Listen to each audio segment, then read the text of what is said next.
Allez, partie 6 de cet exo 10. Donc le 16, a priori j'ai fait une erreur sur les bornes, alors c'est pas très grave, hein. Ce qui est important c'est de réussir à trouver la primitive.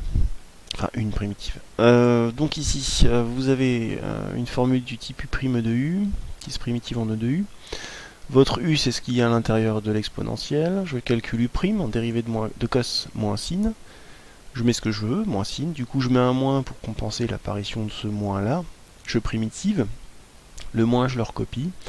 Et le U' E de U devient E de U. Je remplace x par, enfin t par 1 et puis t par 1 tiers. Et puis bah voilà, je m'arrête là, on ne pourra pas simplifier. Ensuite le 17, là je pars sur une formule du type U' sur U. Votre U c'est x carré plus 2x. U' c'est 2x plus 2. Alors vous avez vu que j'ai pas 2x plus 2 ici. 2x plus 2 je vais factoriser par 2, j'obtiens 2x plus 1. Je mets 2x plus 1, ce que je veux, c'est mon U'. Je me rends compte que j'ai mis un 2, je le compense en mettant un 1,5 devant. Je vous fais remarquer ici que x carré plus 2x est positif sur 1,2, du coup la valeur absolue présente dans la formule, elle disparaît. Je primitive, 1,5 je l'écris, U' sur U devient ln de U. Je remplace x par 2, moins, je remplace x par 1, vous faites le calcul, et vous obtenez à la fin ln de racine de 8 tiers. Alors vous pouviez vous arrêter là, hein, mais c'est bien aussi de savoir continuer. Il faut se rappeler des formules du logarithme en fait. Alors le 18, c'est presque une énigme, c'est presque un jeu, on vous embêtera pas avec ça au bac. Mais je trouvais ça amusant de vous le donner, alors ça n'amuse peut-être que moi.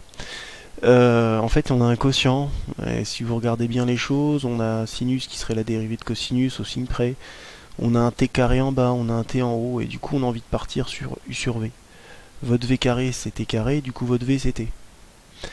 Bon, la dérivée c'est 1.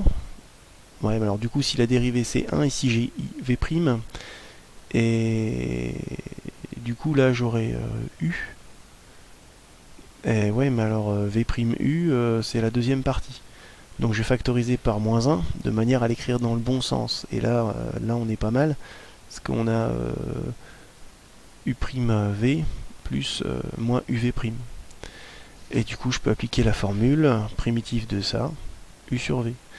Alors cette formule elle n'est pas dans votre tableau de primitif, c'est normal, c'est une formule de dérivation, mais finalement hein, toutes les formules de dérivation peuvent être lues comme une formule de primitive, hein, tout simplement.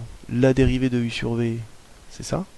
Une primitive de ce truc là, c'est u sur v. Bon, encore une fois, hein, c'est vraiment pour l'anecdote.